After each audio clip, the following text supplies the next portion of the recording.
안녕하세요 여러분. 정말 정신없는 화요일입니다. 자, 오늘 코스피와 코스닥은 디커플링이 되면서 마무리가 되었습니다. 오늘 코스피 지수는 플러스 0.44% 상승으로 마감이 되었습니다. 자, 오늘은 코스피가 어제와 조금 다른 모습을 보여주었습니다. 상하이 종합지수가 개장하자마자 워터파크가 개장되면서 코스피 지수는 하락하는 모습을 보였으나 장중 후반으로 넘어가면서 이렇게 상승세가 지속되었습니다. 반면 오늘 코스닥 지수는 마이너스 0.16% 하락으로 마감이 되었습니다. 코스닥 지수는 어제와 똑같았죠. 상하이 종합지수가 개장된 다음에 워터파크는 다시 한번 오픈을 했고 장막판에 코스닥의 하락폭은 상당히 축소가 되었으나 결국 오늘 코스닥은 하락으로 마감이 되었죠.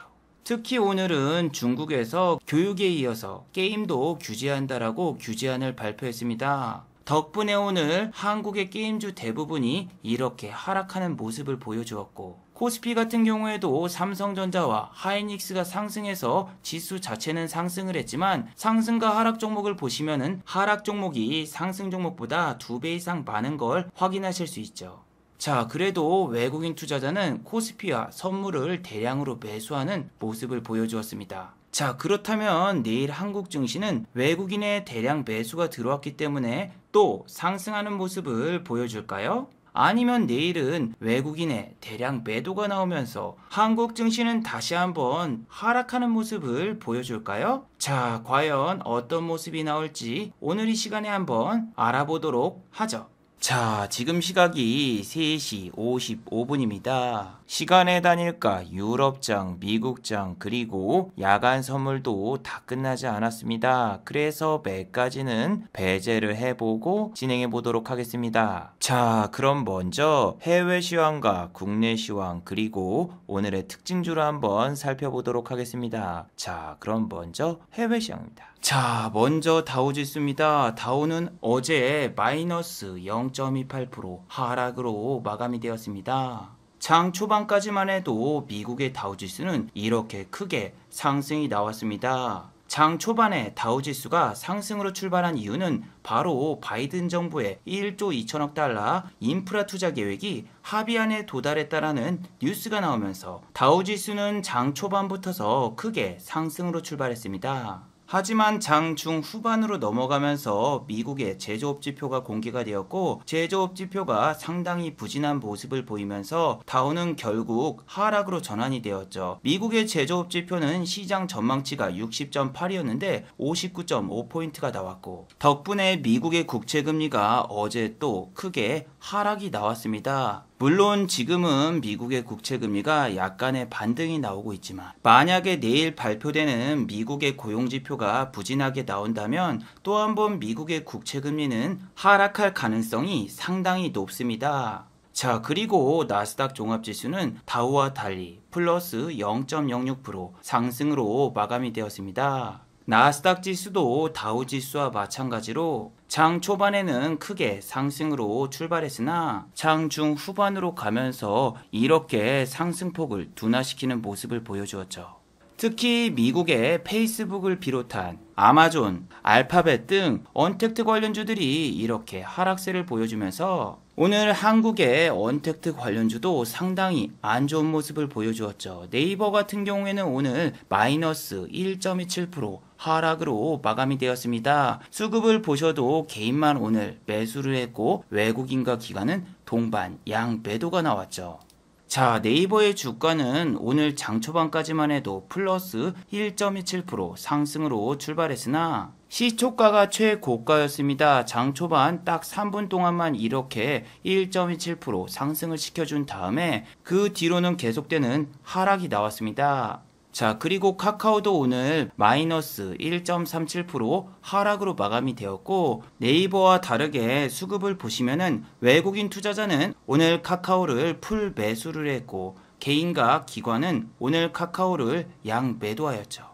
카카오 역시 HLB처럼 공매도가 상당히 많은 종목이기 때문에 카카오도 지금 쉽게 상승하기가 상당히 힘듭니다. 6월 24일 최고점에서 공매도가 무려 1215억이 발생이 되었습니다. 이 정도 공매도 금액은 공매도가 활성화되었던 2018년도와 2019년도에도 겪어보지 못한 역대급 공매도입니다. 그래서 카카오의 주가가 다시 한번 고점을 돌파하려면 무려 20%나 상승이 나와야 돼요. 하지만 지금은 미국의 언택트 관련주도 조정이 나오고 있는 상황이기 때문에 카카오와 네이버는 앞으로도 하락과 횡보가 계속될 가능성이 상당히 높습니다. 자, 그리고 여러분, 지금 테슬라가 장난이 아닙니다. 3일 연속으로 이렇게 크게 상승하면서 어제도 무려 플러스 3.27% 상승이 나왔습니다. 자, 어제 이렇게 테슬라의 주가가 상승이 나온 이유는 다름 아닌 중국 시장에서 전기차가 강세를 보이고 있기 때문입니다. 테슬라는 세계 판매량의 42%가 중국 시장에서 발생이 됩니다. 최근에 중국 시장에서 자동차 판매량이 늘어났고 또한 포드와 폭스바겐 등 세계 여러 자동차 생산 업체들이 전기차 시장에 진출한다고 밝혔지만 현재는 반도체 부족 현상 때문에 이 시기가 늦춰질 것이라는 레포트들이 나오고 있습니다.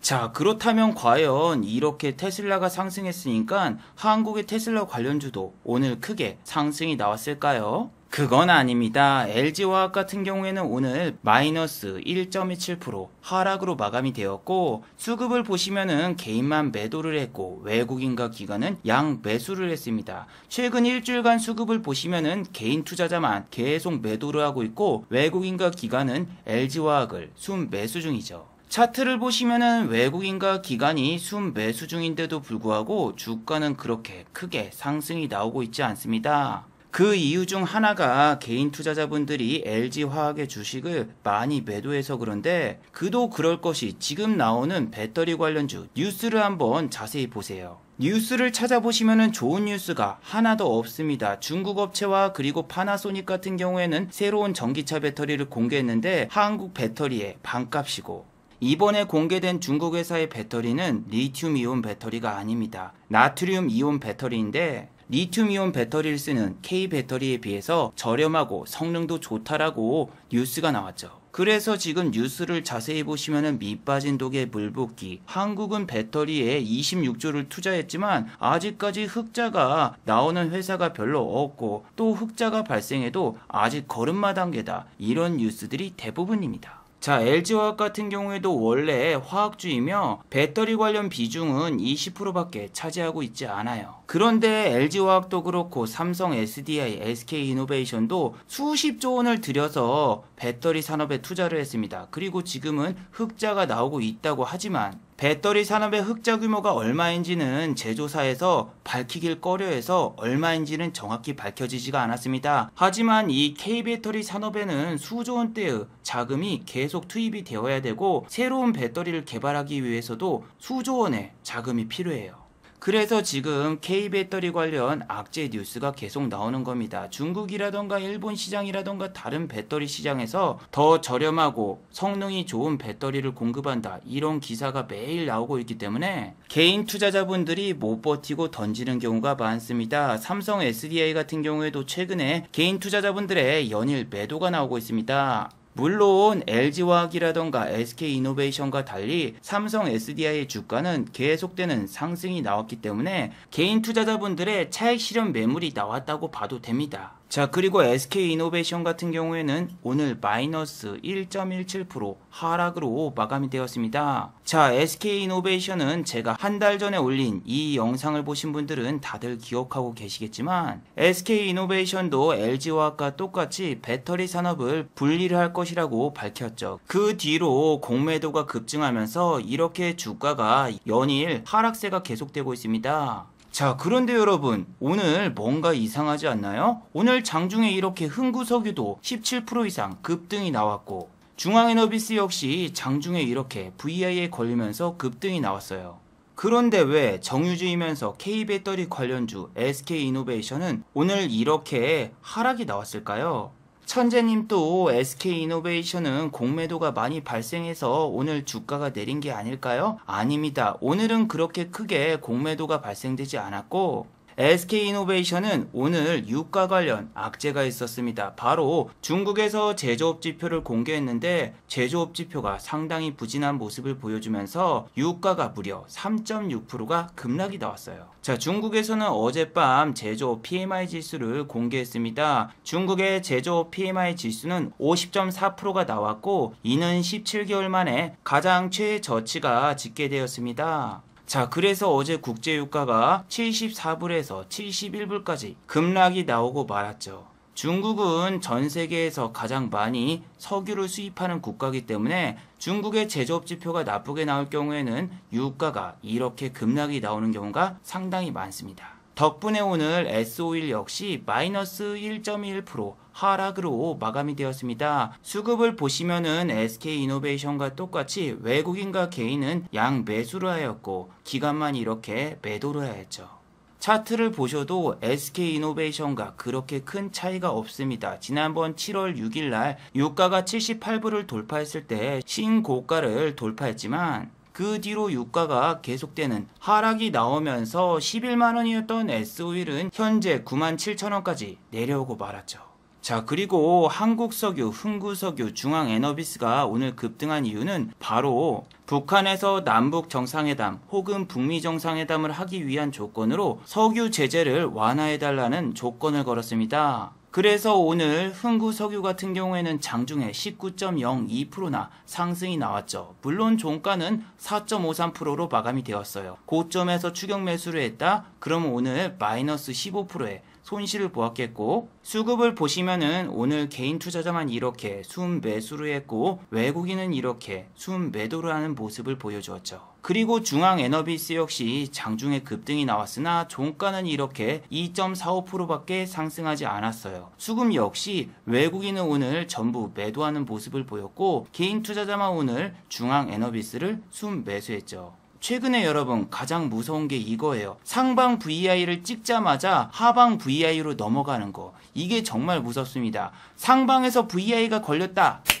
아싸! 좋아하잖아요. 그럼 바로 하방 VI가 찍히면서 내려갑니다. 그래서 여러분 제가 최근 트렌드를 매번 말씀드리죠. 최근에는 VI 단기 과열에 들어가기 전에 매도하는 게 제일로 좋다. VI를 찍을 경우에는 오히려 하락으로 출발하는 경우가 태반이며 VI를 찍기 전에 세력들이 전부 매도를 하는 경우도 많아요. 그리고 VI를 찍자마자 하방 VI로 넘어가는 종목도 있습니다. 그 종목이 바로 인터파크인데 인터파크 같은 경우에는 이렇게 25%를 상승시켜 놓고 VI를 터치하자마자 바로 하방 VI로 내려 꼽았습니다. 오늘도 하나 SB 아이스팩이라는 종목 보세요. 고점에서 VI 찍자마자 바로 이렇게 쫙 밀어버리는데 최근에는 여러분 상한가를 가기도 힘들고 VI 터치하자마자 이렇게 빼버리는 패턴이 너무너무나 많기 때문에 저는 웬만해서는 VI를 찍기 전에 절반 정도는 익절하는 거를 권장해드립니다. 자, 그리고 북한에서 저런 뉴스가 나오자 오늘 대북주들이 갑자기 상승 전환이 나왔죠. 아난티 같은 경우에도 흥구석유가 상승했을 때 이렇게 똑같이 반등이 나왔고 종가는 오늘 플러스 1.83% 상승으로 마감이 되었어요. 자, 물론 대북주 중에서 조비 같은 경우에는 장중에 이렇게 크게 상승이 나왔는데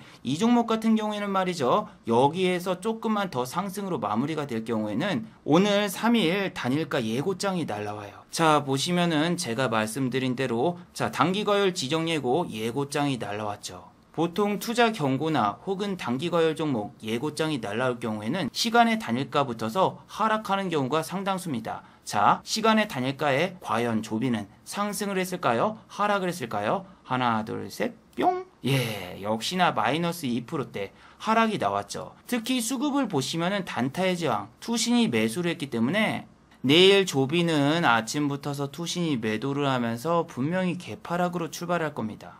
제가 여러분 어제 이 영상을 통해서 여러분들께 말씀을 드렸지만 지금은 돌파 매매라던가 혹은 양봉 추격 매수를 하면은 큰 손실을 볼 수 있다. 자, 오늘 맥스트 같은 경우에도 보세요. 정말 오늘 대단한 종목이었는데 이 종목이 지금 상한가를 갔잖아요. 하지만 이 종목을 상따했다? 그럼 어떻게 될까요? 하나, 둘, 셋, 뿅! 맥스트는 지금 시간의 단일가에서 마이너스 2.37% 하락으로 마감이 되었고 상한가가 풀리고 말았죠. 자, 맥스트가 이렇게 상한가가 풀린 이유는 두 가지가 있습니다. 첫 번째는 투자 경고 종목에 지정이 돼서고, 두 번째로는 대주주가 매도를 해서입니다. 자, 3시 51분에 공시가 나왔는데 보시면은 대주주인 LNS 벤처 캐피탈이 이렇게 대량으로 주식을 매도했다라는 뉴스가 나왔죠.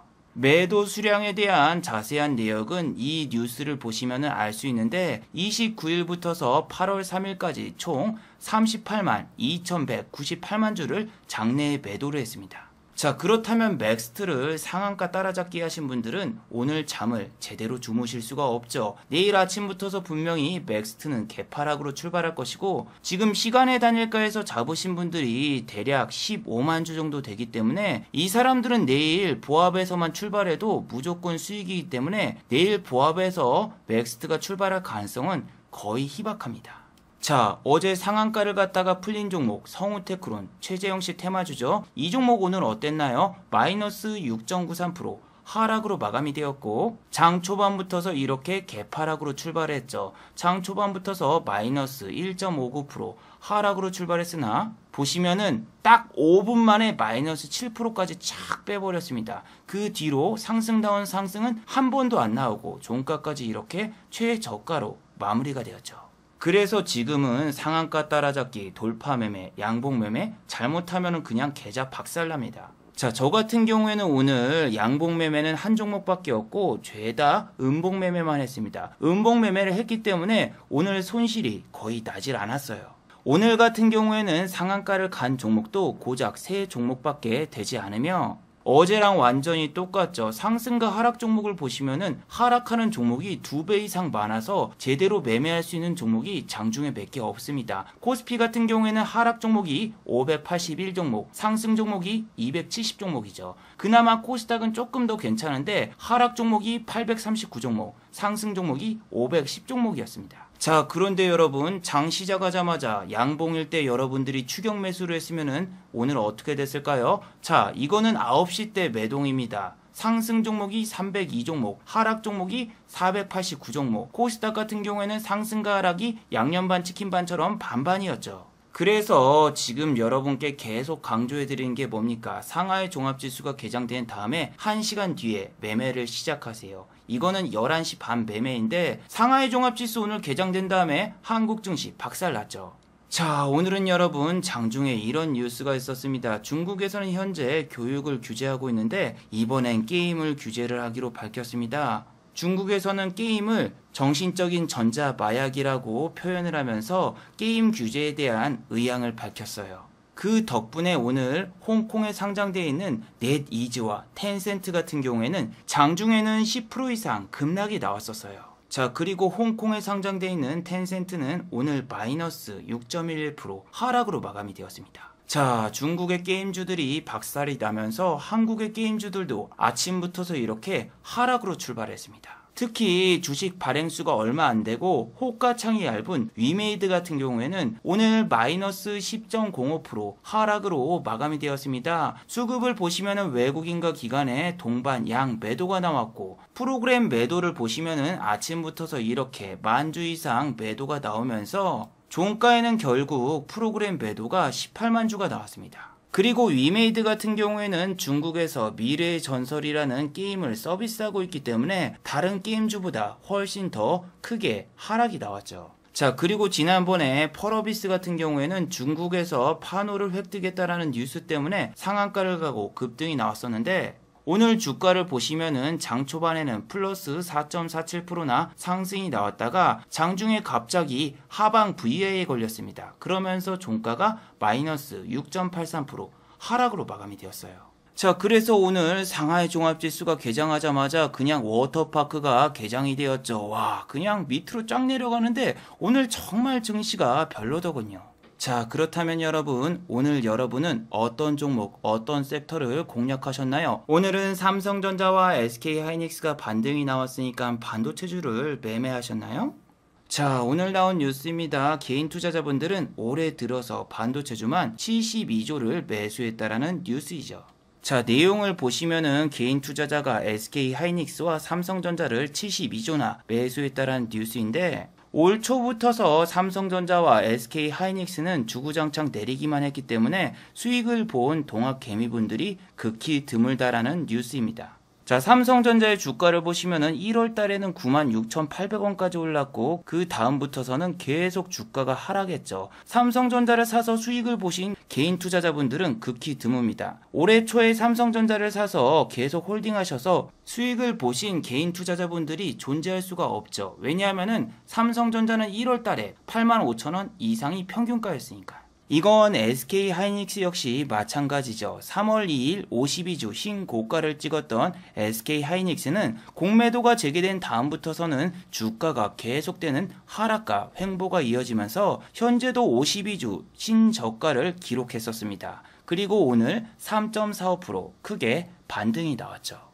오늘 삼성전자와 SK하이닉스가 반등이 나온 이유는 바로 광복절을 맞이해서 이재용 씨를 특별 사면을 해줄 거라는 이런 뉴스 덕분에 오늘 삼성전자가 이렇게 크게 상승이 나왔죠. 자, 이재용 씨 사면에 대해서는 제가 일주일 전에 만든 이 영상을 통해서 여러분들께 말씀을 드렸지만 이재용 씨가 사면이 된다고 해서 삼성전자의 주가가 9만원대까지 올라갈 일은 절대로 없다. 이재용 씨가 오히려 구속된 다음에 삼성전자의 주가는 오히려 상승을 했는데 이재용 씨가 광복절에 사면이 된다고 해서 주가가 오르면은 그게 말이 되느냐. 하지만 광복절 전에 한국은 옵션 만기일이 있고 금융투자라던가 단타 전문으로 하는 기관들이 잠깐 삼성전자를 가지고 여러분들을 꼬실 수 있다. 오늘 같은 경우에도 마찬가지죠. 코스피 지수를 방어하기 위해서 삼성전자와 하이닉스를 대량으로 매수를 한 거죠. 오늘 여러분 코스피 200 선물을 보셨나요? 코스피 200 선물은 0.60%가 상승하고 있고 코스피 지수는 고작 0.16%밖에 상승하고 있지 않아요. 심지어 장중에는 선물은 오르고 있는데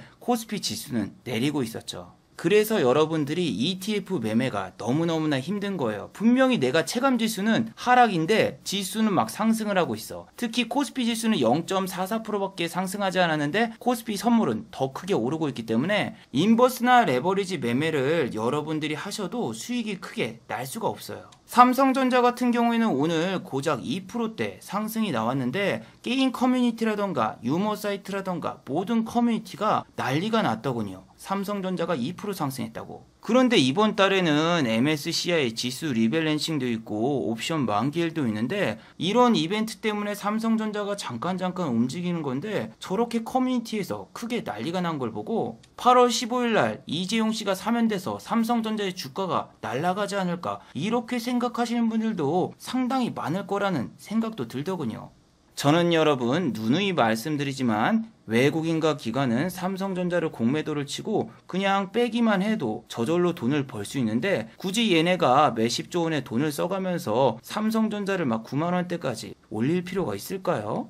아니 커뮤니티는 정말 웃긴 게 뭐냐면은 지난번에도 여기서 2%대 이렇게 상승이 나왔거든요. 와 삼성전자 드디어 82,000원을 갔다 이렇게 이야기를 하고 다시 7만전자로 돌아갔고 다시 8만원 돌파하니까 와 이번엔 진짜다 하고 또 다시 8만전자에서 7만전자로 돌아갔고 계속 이 사이클이 반복이 되는데 반응이 항상 똑같아. 이번엔 가겠지 이번엔 가겠지. 그래서 개인 투자자분들이 삼성전자와 SK하이닉스를 72조나 매수했다라고 생각을 합니다. 자, 저는 오늘 SK하이닉스라던가 삼성전자 혹은 반도체주는 전혀 매수를 안 했고 여러 가지 종목을 한 번씩 매수를 해봤어요.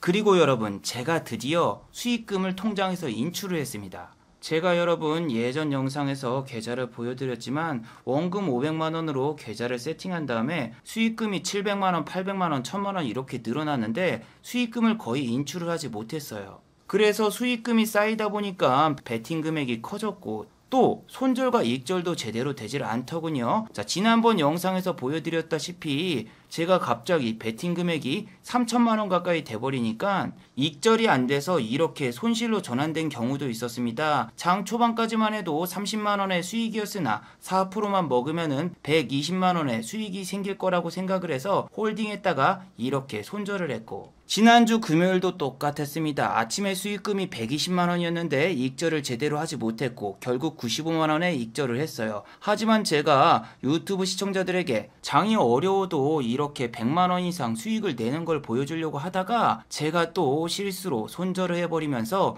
결국 수익금이 95만원에서 18만원까지 깎여버리고 말았어요. 그런데 제가 여러분 3일에 걸쳐서 드디어 수익금을 다 인출을 했습니다. 그리고 지금 보시면은 다시 한번 계좌를 500만원으로 세팅을 마쳤죠. 아침에는 500만원으로 세팅을 했는데 지금은 수익금이 생겨가지고 520만원으로 세팅이 되어 있고 현재 계좌에는 묵은지는 전혀 없고 오늘 종가 베팅 때린 한 종목은 이렇게 남아 있습니다. 역시 금액을 줄여서 하니까 매매도 오히려 더 잘 되고 익절이라던가 손절도 칼같이 잘 되더군요. 특히 오늘은 금액을 줄이길 정말 잘한 게 보세요. 에코바이오 같은 경우에는 호가창이 이렇게 5개나 비어있고 밑에 84주, 50주밖에 없습니다. 이거를 1억이라던가 막 큰 돈으로 매매를 했어봐요. 본인은 여기서 사자마자 마이너스 1%의 손실을 받고 던지고 싶어도 밑에서 받아주는 사람이 없어서 오늘 큰 손실을 보신 분들이 많을 거예요. 실제로도 오늘 에코바이오라는 종목은 어떤 분이 1억 원 정도를 가지고 있었는데 밑에 호가가 없자 그냥 시장가로 던졌더니 이렇게 고가에서 마이너스 2%까지 빠져버렸어요.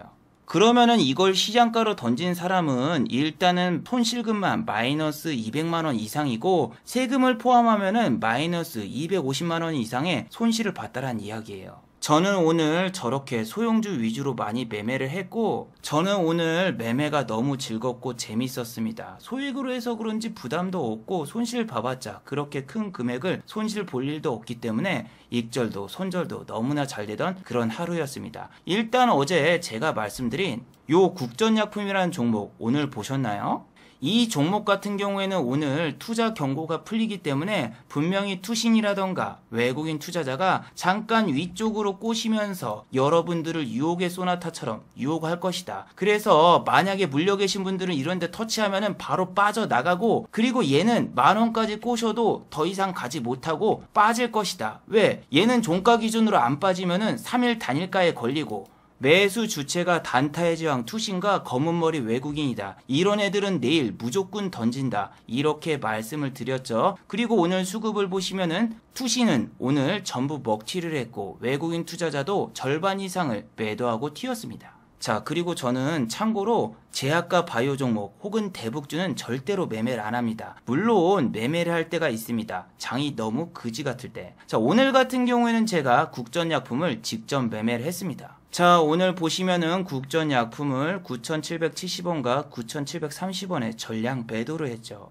이 종목을 오늘 매수 매도를 한 이유는 딴 게 없습니다. 그냥 이틀 동안 이야기를 했는데 그냥 말로 떠드는 게 아니라 이런 거는 이런 데서 빠져나가야 된다라는 걸 보여주려고 매매를 했어요. 자, 아침 9시 6분에 국전약품은 VI에 걸렸는데 저는 말씀드렸죠. 이런 종목은 VI 걸리기 전에 나가는 게 좋다. 저는 VI 걸리기 바로 직전 호가에 나갔어요. 그리고 보시면은 VI에 걸린 다음에 주가가 어떻게 됐나요? 오히려 더 빠졌습니다. VI에 걸리자마자 1% 정도 개파락으로 빠져버렸습니다. 그래서 VI를 찍자마자 이렇게 9,590원까지 빠졌다가 잠깐 위로 이렇게 올린 다음에 다시 뺐는데 제가 어제도 말씀드렸죠. 한번 먹고 나온 종목은 재탕 매매 하지 말고 그냥 쳐다도 보지 말라. 자, 그 다음에 국전약품 매매 내역이 절대 없습니다. 그 다음에 어디로 넘어갑니까? 에코바이오로 아주 스무스하게 넘어가죠. 자, 에코바이오 같은 경우에는 오늘 장 초반에 이렇게 3%대 상승이 나왔는데 저 같은 경우에는 여기서 잡아서 바로 팔고 나왔습니다. 자, 여러분 요즘에는 세력들이 장난을 많이 치죠. 벅스 같은 경우에도 이렇게 한번 올렸다가 그 다음날 빼버리고 네 번째 날 확 올렸고 정원 NCS도 빼버리고 그 다음날 올렸다가 뺐다가 다음날 올렸다가 빼버리고 하나 SCB 아이스팩 올렸다가 뺐다가 올리고 그래서 제가 생각한 거는 에코바이오 역시 올렸다가 뺐다가 신용이랑 미수 털고 그 다음날 올리기 이게 제 시나리오였는데 제가 생각했던 것보다 상승률이 너무너무나 작습니다. 3%보다 저는 한 이 정도까지는 올라올 줄 알고 저는 매도를 9,800원에다 걸어놨어요. 그런데 결과적으로 에코바이오를 들어가는 게 아니라 하나AB 아이스팩을 들어갔어야 됩니다. 이 종목 같은 경우에는 오늘 10%까지 뺐다가 23% 올렸어요. 제대로만 먹었으면 오늘 10% 이상의 수익을 올릴 수 있었습니다. 자, 분봉으로 보면은 정말 기겁합니다. 보시면은 아침에 시작하자마자 잠깐 올렸다가 10%를 뺐습니다. 그리고 장막판에 이렇게 올렸다가 상한가 갈 것처럼 보여주고 VI를 찍은 다음에 밑으로 촥 빼버리기. 뭐 그래도 에코바이오 같은 경우에는 9,450원에 전량 매도로 나왔고, 그 다음에는 잠깐 최재형 시테마주 딜리로 잠깐 놀러 갔는데, 자, 오늘 이 종목 어떤가요? 시작하자마자 그냥 마이너스 9.60%까지 찍어 내렸습니다. 와, 진짜 요즘 장이 무서운 게 이런 거예요. 20% 가까이 급등시켜놨다가 중간에 빼버리고 종가가 한 10% 정도 올려놓으면 그 다음날 10%를 빼버리기. 이렇게 돼버리면은 개인분들 손절 나가고 멘탈도 나가버립니다. 물론 오늘 개인 투자자만 이렇게 매수를 했고 기관은 오늘 전량 매도를 하고 튀었는데, 최재형 시테마주 어제 1등은 성우테크론이었어요. 근데 성우테크론은 반등다운 반등은 한 번도 안 나오고 종가를 이렇게 빼버렸고, 수급을 보시면은 성우테크론에 85,000주 정도 외국인의 수급이 있지만 이거 들어왔다고 해서 시간의 단일가에서 급등이 나오거나 내일 아침에 갭이 뜰 거라는 보장은 없습니다.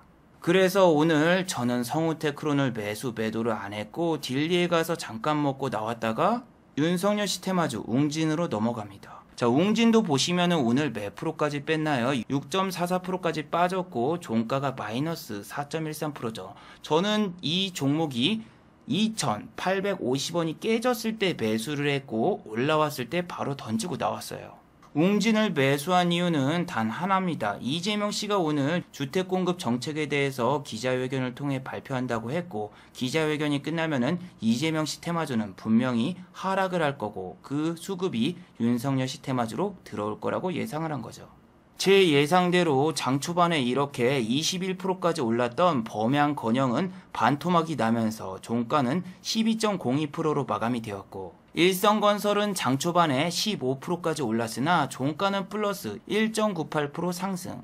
KD 같은 경우에도 장 초반에는 18.37%까지 상승했으나 종가는 6.63%로 마감이 되었죠. 자, 그리고 이재명 시테마주가 급락하는 순간적으로 윤석열 시테마주에 수급이 들어옵니다. 자, 저렇게 수급이 들어왔을 때 순간적으로 바로 나가줘야 됩니다. 이거는 상황 판단력과 손이 무조건 빨라야 돼요. 자, 보시면은 순간적으로 올린 다음에 이렇게 투매가 나와버리죠. 이게 문제예요. 지금 호가창이 너무 얇고 매수세가 별로 없기 때문에 억단이라던가 혹은 2천만원, 3천만원으로만 위에다 걸어놔도 사주는 사람이 없어서 오히려 투매가 나옵니다. 자, 그리고 오늘 전부 다 음봉에서 매매를 했습니다. 내리는 종목에서 매매를 했지 장중에 상승하는 종목에서는 거의 매도를 안 했죠. 아, 물론 이거 하나 했네요. 한국 BNC 같은 경우에는 여기 보시면은 18,800원에 매수해서 잠깐 위에 올라왔을 때 던지고 나갔습니다. 차트를 보시면은 이 부근에서 매수해서 이 부근에서 나간 건데, 이 종목을 종가 베팅을 때릴까 생각을 했어요. 근데 보니까 이 종목 같은 경우에는 오늘 만약에 종가 고가로 마무리가 되면은 또 한번 단기 과열이라던가 투자 경고 종목에 지정이 될 수 있다라고 판단을 해서 그냥 전량 매도를 하고 나왔습니다. 그런데 자세히 확인을 해보니까 투자 경고 종목 지정 해제가 된 게 7월 22일이에요. 얼마 안 됐어.